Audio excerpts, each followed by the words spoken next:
అర్ధరాత్రి పూట ఒక జర్నలిస్ట్ని అరెస్ట్ చేయడానికి వచ్చి మహిళలను బెదిరించి భయపెట్టించే ప్రయత్నం చేస్తుంటే సహచర మిత్రులు ఆడ మాట్లాడుతారు. వినండి ఒకసారి.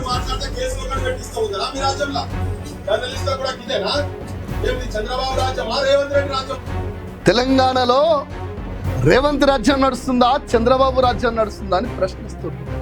ఇట్లా ప్రశ్నించిన వాళ్ళని ఆంధ్రాకు తీసుకుపోయి పెద్ద పెద్ద తప్పుడు అక్రమ కేసులు పెడుతుంటే ఎవరు చూస్తలేమనుకుంటున్నావేమో చంద్రబాబు. గుర్తు పెట్టుకో, అర్ధరాత్రి పూట శంబట్టుకొని కరకట్టకు పారిపోయినట్టు నా తెలంగాణ బిడ్డల్ని ఎత్తుకపోతుంటే మౌనంగా చూస్తూ కూర్చోలేము.